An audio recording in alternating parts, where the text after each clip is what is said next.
তো আসসালামু আলাইকুম বন্ধুরা। তো দেখো আমরা কোথায় চলে এসেছি একটা জুতোর দোকানে। তো দেখো কত সুন্দর সুন্দর বাচ্চা বড় সবের বুট রয়েছে এখানে। আর এই সাইডে দেখো, এই সাইডে রয়েছে কিটো স্যান্ডেল সবই রয়েছে। তো দেখতেই পাচ্ছ কত সুন্দর সুন্দর জুতো এখানে রয়েছে। তো চলো এবার ভেতরে যাব, ভেতরে কি কালেকশন রয়েছে সেইগুলো তোমাদেরকে দেখাচ্ছি।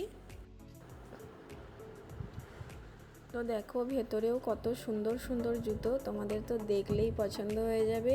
আর পুজোর আগে এই দোকানে তোমরা নিশ্চয়ই একবার ভিজিট করো। খুবই সুন্দর সুন্দর জুতো দেখতেই পাচ্ছ, আর দেখলেই পছন্দ হয়ে যাবে। এত সুন্দর সুন্দর জুতো, এগুলো লেডিস কালেকশন আছে। আর এইদিকে দেখো, এগুলো উপরে বাচ্চাদের আছে, বড়দের সবারই আছে।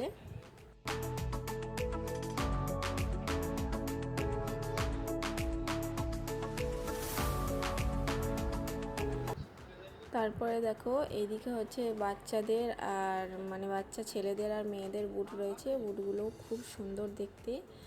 আর এই সাইডে বড়দের বুট রয়েছে, সব পুজোর জন্য সব নতুন কালেকশন, খুবই সুন্দর জুতো।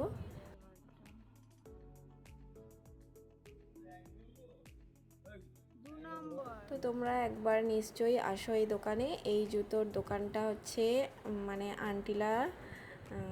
আন্টিলা কালী মন্দিরের ঠিক পাশে।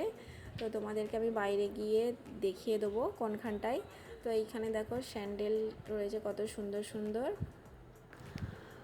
তারপরে হচ্ছে পুজোর সময় এখানে কেনাকাটার জন্য তোমরা নিশ্চয়ই আসতে পারো। তোমাদের বাজেট অনুযায়ী জুতো তোমরা এখানে পেয়ে যাবে। সুন্দর সুন্দর নতুন কালেকশন পুজোর জন্য তোলা হয়েছে, তোমরা নিশ্চয়ই একবার এখানে আসো। আর এইখানে হচ্ছে বিল কাউন্টারের জায়গা, দেখতেই পাচ্ছ কত সুন্দর করে এইখানটা সাজানো রয়েছে। তো রাত্রেবেলা লাইটিংয়ের ব্যাপার থাকে, খুবই সুন্দর লাগে।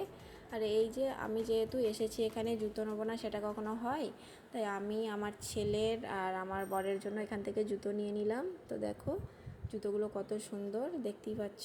আর এই জুতোটা দেখো, এই জুতোটা কত সুন্দর লাগছে। এই জুতোটা তো আমার খুব পছন্দ হয়েছিল, বাট এখন নেবো না, পরে নেবো। জুতোটা খুবই সুন্দর দেখতে, ক্যামেরায় কেমন লাগছে জানি না। তো এই রকম এর আরও অনেক কালার রয়েছে, গোল্ডেন কালার রয়েছে, তারপরে সিলভার কালার রয়েছে। তো আমার নর্মাল এই জুতোটা পছন্দ হয়েছে। তো চলো এবার যাওয়া যাক। এই হচ্ছে দোকানটা, এই দিকটা হচ্ছে আন্টিলা থেকে আসলে কালী মন্দিরের ঠিক পাশে, আর এই দিকটা রবিবাগ থেকে। তো তোমাদের জুতোর কালেকশন কেমন লাগলো তোমরা কমেন্টে অবশ্যই জানিও। আজকের মতো এখানেই, টাটা।